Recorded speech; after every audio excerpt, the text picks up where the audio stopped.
Please subscribe and don't forget to press the bell icon to get notified whenever we upload a new video. Haryana में नेताओं और कार्यकर्ताओं से घिरे BJP अध्यक्ष अमित शाह हाथ में गदा उठाए नजर आए, क्योंकि अमित शाह का 3 दिन का हरियाणा दौरा बहादुरगढ़ से शुरू हुआ। 2019 लोकसभा चुनाव में बीजेपी को जीत दिलाने के लिए अमित शाह लगातार राज्यों का दौरा कर रहे हैं और इसी सिलसिले में हरियाणा में अमित शाह का दौरा बहादुरगढ़ से शुरू हुआ, जहां उनको गदा भेंट की गई और हरियाणवी पगड़ी पहनाई गई। बहादुरगढ़ में सीएम मनोहर लाल खट्टर के साथ मंत्री और नेताओं ने अमित शाह का स्वागत किया।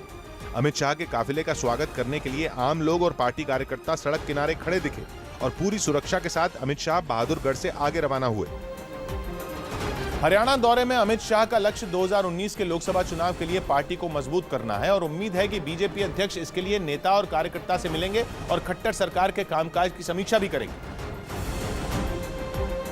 इसी सिलसिले में अमित शाह हरियाणा के रोहतक पहुंचे, जहां उनका जोरदार स्वागत किया गया।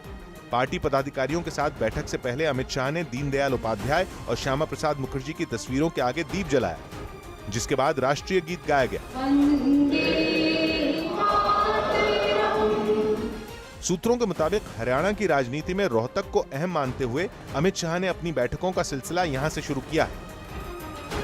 लखनऊ में टमाटरों का बैंक खोलकर कांग्रेस ने महंगाई के खिलाफ प्रदर्शन किया। टमाटर के आसमान छूते दाम का विरोध करते हुए कांग्रेस ने अपने दफ्तर में स्टेट बैंक ऑफ टमाटर खोला। यहाँ टमाटर जमा करने पर आकर्षक ब्याज के साथ ही उन्हें खरीदने के लिए लोन भी मिल रहा था। रिजर्व बैंक ऑफ इंडिया ने ब्याज दरों में कमी का ऐलान किया है। इस ऐलान के तहत रेपो रेट में 25 बेसिस पॉइंट की कटौती की गई है, जो घटकर 6% पर पहुंच गया है। पिछले 7 साल में रेपो रेट अपने सबसे निचले स्तर पर है। इसके अलावा रिवर्स रेपो रेट को भी 25 बेसिस पॉइंट घटाकर 5.75% कर दिया गया है, यानी इससे होम लोन और दूसरी तरह के कर्ज लेने वालों को बड़ी राहत मिल सकती है। बेलारूस के मिन्स्क में 19 साल का एक लड़का हाथ में बॉल जैसी चीज लेकर उसे गोल गोल घुमाने लगा। बॉल जैसी ये चीज असल में एक पावर बैंक है, जो हाथ घुमाने से चार्ज होता है। और इस खास पावर बैंक को बनाने वाला 19 साल का मिखाइल वागा इसे हाथ में लेकर गोल गोल घुमाने लगा। इतना ही नहीं, उसने इसे खोलकर भी इसमें लगे खास पुर्जे को भी घुमाकर दिखाया।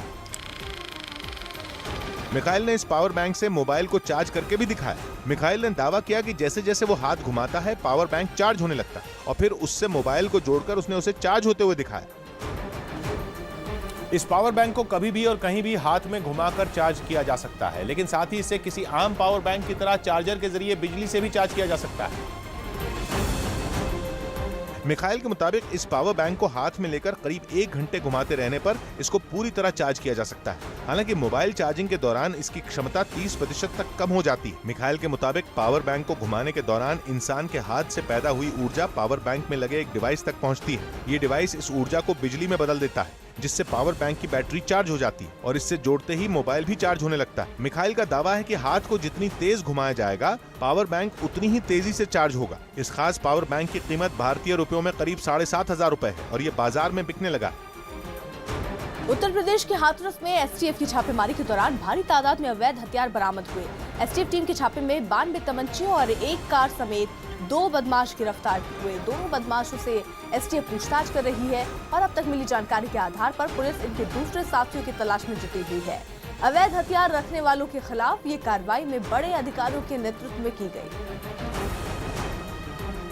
पटना में मुख्यमंत्री नीतीश कुमार अपने नए मंत्रियों के साथ बातचीत करते नजर आए, लेकिन नीतीश कुमार के मंत्रियों को लेकर एडीआर की रिपोर्ट से सियासी हंगामा मचा है, क्योंकि रिपोर्ट के मुताबिक बिहार की नई सरकार के 75% मंत्रियों पर क्रिमिनल केस दर्ज है।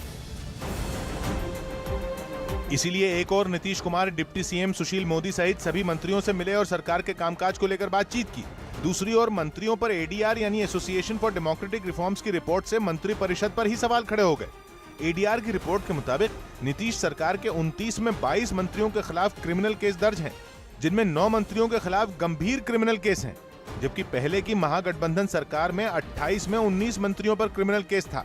एडीआर ने चुनाव से पहले दिए जाने वाले उम्मीदवारों के एफिडेविट के आधार पर अपनी रिपोर्ट दी है और अब रिपोर्ट के आधार पर लालू यादव ने नीतीश सरकार पर हमला करते हुए ट्वीट किया कि काले दाग धोने के लिए ही तो आजमाए हुए डिटर्जेंट का प्रयोग करना शुरू किया है। एडीआर की रिपोर्ट के बाद बिहार की एनडीए सरकार और उसके मंत्रियों के खिलाफ विपक्ष तेज हमला करने के मूड में है।